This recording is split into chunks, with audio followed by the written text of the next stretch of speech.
La MRC de Montmagny invite la population à bâtir ensemble un territoire en santé durable. La MRC de Lillet salue l'engagement de ses élus et accueille de nouveaux visages. Le Québec prêt à stimuler son économie grâce au commerce interprovincial.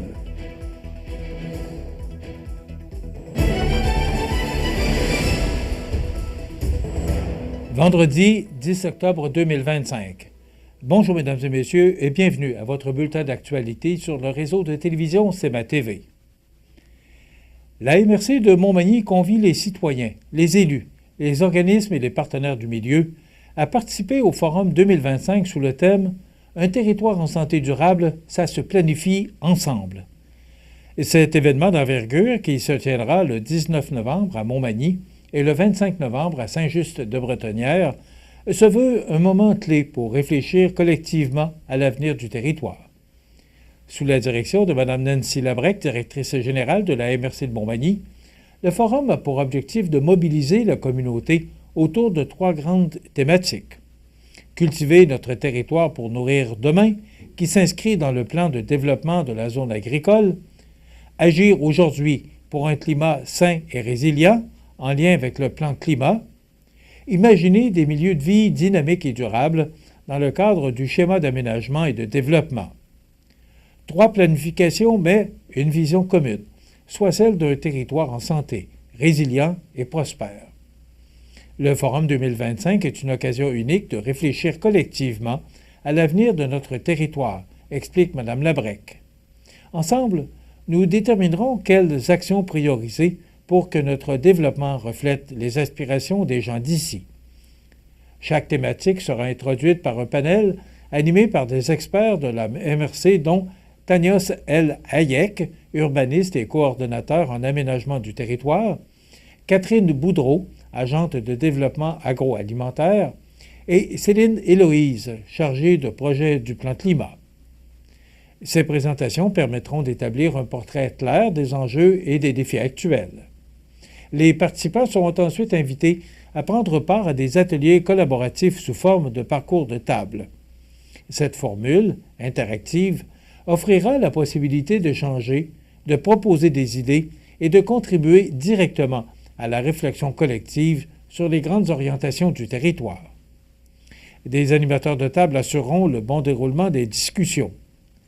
Le Forum 2025 se tiendra le 19 novembre à Montmagny, de 8h30 à 16h30, à l'espace citoyen au 45 avenue du Bassin-Nord, et le 25 novembre à Saint-Just-de-Bretonnière, de 16h à 21h, à la salle communautaire au 250 rue principale. Rappelons que la participation est gratuite, mais que l'inscription est obligatoire sur le site montmagny.com/Forum 2025. Ce projet est rendu possible grâce au soutien financier du ministère de l'Agriculture, des Pêcheries et de l'Alimentation du Québec, le MAPAC, du ministère des Affaires municipales et de l'Habitation, ainsi que du ministère de l'Environnement, de la lutte contre les changements climatiques, de la faune et des parcs. Plusieurs municipalités de la MRC de Lillet connaissent maintenant la composition de leur prochain conseil municipal à la suite de la clôture de la période de mise en candidature du 3 octobre dernier. Les électeurs seront appelés aux urnes le 2 novembre 2025 pour élire celles et ceux qui représenteront leur communauté. 4 maires sortants ont décidé de ne pas solliciter un nouveau mandat, dont M. Normand Dubé à Sainte-Louise, André Simard à Saint-Roch-des-Aunais, Benoît Dubé à Tourville et Claude Daigle à Sainte-Perpétue. Ces départs marquent la fin de plusieurs années d'engagement au service du développement local et du territoire de la MRC. Du côté des élections par acclamation, 2 femmes accèdent à la mairie, dont Mme Roxane Martine Coutu à Saint-Roch-des-Aunais et Luce Morneau à Tourville. Il s'agit d'un premier mandat pour les 2 personnes, bien que Mme Morneau ait déjà assumé la fonction de mairesse par intérim au cours de la dernière année. Par ailleurs, 4 maires sortants ont été réélus sans opposition, dont Mme Mélanie Bourgault à Saint-Marcel, Normand Caron à Saint-Jean-Port-Joli, René Laverdière à Saint-Adalbert et Germain Pelletier à Lillet. Le préfet de la MRC, Normand Caron, a tenu à remercier sincèrement les élus sortants pour leur dévouement et à féliciter les nouveaux élus pour la confiance que leur accorde la population. Il souhaite également une campagne électorale empreinte de respect, d'écoute et d'implication. La MRC de Lillet conclut en soulignant l'importance du rôle des élus municipaux dans la vitalité et le développement durable de son territoire. Le Québec prêt à stimuler son économie grâce au commerce interprovincial. Plus de détails après la pause. C'est à travers le respect et le besoin de faire plus pour les familles en deuil et l'expérience qui s'est transmise de père en fils que la Maison funéraire Laurent Normand a su au fil du temps se bâtir une réputation de confiance. La Maison funéraire Laurent Normand à Montmagny. Laissez-nous vous accompagner. Le restaurant Pizzeria Porto Bellissimo, un incontournable à Saint-Jean-Port-Joli. Pizza débordante de garniture, menus variés et abordables. Délicieux desserts avec des produits de grande qualité des gâteries de l'Ami. Porto Bellissimo et les gâteries de l'Ami, route de l'église à Saint-Jean-Port-Joli. Fenplast, c'est le plus important manufacturier de portes et fenêtres au Québec. Un produit recommandé par Protégez-vous au printemps 2024. Vous pensez portes et fenêtres? Passez voir notre équipe à la boutique Fenplast Montmagny au 228 chemin des Poiriers ou sur fenplast.com. Vous regardez CMA TV, le réseau de l'information sur la Côte-du-Sud. La Fédération des chambres de commerce du Québec et la Chambre de commerce et d'industrie de la MRC de Montmagny saluent le dépôt du projet de loi 112, une mesure attendue visant à favoriser la libre circulation des biens, des services et de la main-d'œuvre entre les provinces canadiennes. Devant la commission parlementaire, la Fédération des chambres de commerce du Québec a souligné que ce projet représente un pas décisif pour renforcer la compétitivité des entreprises québécoises et faciliter l'accès à de nouveaux marchés. Selon Jean-François Ritt, président de la Chambre de commerce locale, la reconnaissance mutuelle des produits et des compétences entre provinces est essentielle pour la vitalité économique des régions comme la nôtre. La présidente directrice générale de la Fédération, Véronique Proulx, ajoute que ce projet de loi permettra de réduire des barrières inutiles et de mieux soutenir des entreprises face à l'imprévisibilité du marché américain. Elle prévient toutefois que la multiplication d'exceptions dans les règlements à venir pourrait nuire à l'efficacité de la réforme. Les deux organismes recommandent au gouvernement d'établir des règles claires et transparentes concernant les exclusions de produits et de préciser les dispositions relatives à la mobilité de la main-d'œuvre. Parmi leurs propositions, notons la reconnaissance automatique des qualifications professionnelles d'une province à l'autre, un délai maximal de 30 jours pour le processus de reconnaissance et une simplification des métiers dans le secteur de la construction afin de passer de 26 à 7 professions reconnues. Dans un contexte marqué par la rareté de la main-d'œuvre et les restrictions liées à l'immigration, la Fédération des chambres de commerce du Québec et la Chambre de commerce manimontoise souhaitent une adoption rapide du projet de loi 112 afin d'en maximiser les effets sur l'économie québécoise et sur la vitalité des régions comme Montmagny. Le député fédéral de Côte-du-Sud, Rivière-du-Loup, Katascomique, Témiscouata, Bernard Généreux, accueille un nouveau collaborateur d'envergure au sein de son équipe. Il s'agit de Shane Atienza, l'un des 12 jeunes diplômés universitaires les plus prometteurs du pays, sélectionné parmi plus de 240 candidats dans le cadre du programme de stage parlementaire à Ottawa. Originaire du Grand Vancouver, Shane Atienza détient un baccalauréat en histoire et en français de l'Université de la Colombie-Britannique. Il a même mis sur pause sa maîtrise pour vivre cette expérience unique. En 2024, il a reçu le prix Killam pour ses contributions remarquées à l'enseignement. Passionné par l'histoire et la langue française, il apportera au bureau du député une vision éclairée sur les enjeux linguistiques et culturels, notamment en lien avec les travaux du Comité permanent du patrimoine canadien et celui des langues officielles. Son stage se déroule du 2 octobre 2025 au 6 février 2026 à Ottawa, où il participera activement à la recherche, à la rédaction de discours et aux communications parlementaires.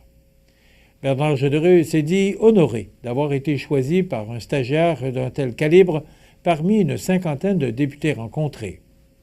Son parcours impressionnant et sa passion pour notre culture francophone seront des atouts pour notre travail, a-t-il déclaré avec enthousiasme. Shane aura également la chance de visiter prochainement la circonscription pour découvrir la beauté de la région de la Côte-du-Sud et rencontrer les citoyens. Ces échanges sont essentiels pour bien comprendre les réalités locales qui influencent nos décisions à Ottawa, a ajouté M. Généreux. Cette collaboration s'annonce enrichissante, autant pour le jeune stagiaire que pour l'équipe du député, qui profitera de son regard neuf sur la vie parlementaire et sur les grands enjeux du pays.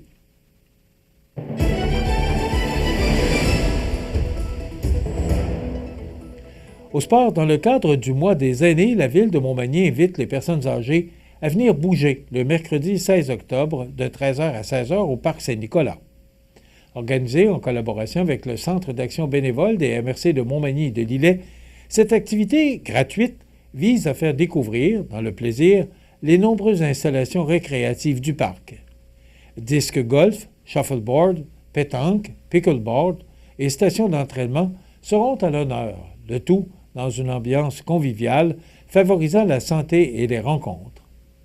Pas besoin d'être un athlète, puisque l'objectif est simplement de bouger et de briser l'isolement. Pour encadrer les participants et assurer un entraînement sécuritaire, l'entraîneuse Mélissa Fournier sera sur place afin d'expliquer l'usage des appareils. 2 séances sont prévues, dont la première à 14h30 et la seconde à 15h15. Rappelons qu'aucune réservation n'est nécessaire. Et en terminant, voici les matchs à l'affiche dans les différentes ligues de hockey cette fin de semaine. D'abord, dans la Ligue junior 3A, l'Everest de la Côte-du-Sud disputera 2 matchs lors de la prochaine fin de semaine, alors que l'équipe sud-côtoise visitera le Titan de Princeville ce vendredi 20h au centre sportif Paul de la Sablonnière, avant d'accueillir le Collège français de Longueuil dimanche après-midi à 14h à l'aréna locale. Du côté de la Ligue junior 2A, le Caron Industrie junior 2A, a connu un week-end ardu en subissant 2 revers consécutifs le week-end dernier. Le Caron Industrie tentera de rebondir ce week-end avec 2 matchs, soit samedi le 11 octobre au Centre Castel et de Sainte-Marie et le lendemain, dimanche le 2 octobre, au complexe de glace Onco à Lévis. Dans la Ligue de hockey Côte-du-Sud, le prochain week-end promet d'être tout aussi chargé, alors que 4 autres rencontres sont prévues, dont Saint-Damien, qui est à Lotbinière, Saint-Charles, qui participera au match d'ouverture du Décor Mercier à Montmagny, ce vendredi soir à 20h30, Saint-Jean-Port-Joli est à Sainte-Marie, et Saint-Prosper, qui inaugurera la saison du Family Prix du centre Frameco de Saint-Joseph. Enfin, dans la Ligue de hockey olympique de Montmagny, un autre programme double est à l'affiche samedi soir, alors que le restaurant La Rive affronte à nouveau le Hockey Pneu à 20h, suivi de la rencontre qui opposera le Pavage Jéricho au groupe MG à 21h30. Voilà. C'est ce qui complète, difficilement, mais qui complète ce bulletin de nouvelles. C'est vendredi. Alors, voilà, pour le bulletin de nouvelles, dans un moment, les prévisions de la météo. Et le menu de cette émission du vendredi 10 octobre, dans un moment, on vous présente une entrevue avec Michel Bernard, Paul Giasson et Guy Drouin qui nous parleront de la pauvreté qui peut prendre différents visages. C'est dans le cadre de la Journée internationale pour l'élimination de la pauvreté qui a lieu au cours de la semaine prochaine, le GRAP de Montmagny-Lillet, qui nous invite à découvrir 3 événements porteurs de sens. Donc, ils vont nous en parler. Et on reçoit M. René Laverdière, qui a été réélu par acclamation. Le maire de Saint-Adalbert viendra nous parler de ses prochains projets pour les 4 prochaines années. Également, il y aura les commentaires d'actualité de fin d'émission et les avis de décès. C'est ce qu'on vous propose comme menu de cette émission du vendredi 10 octobre. Je vous souhaite donc une excellente émission à notre antenne.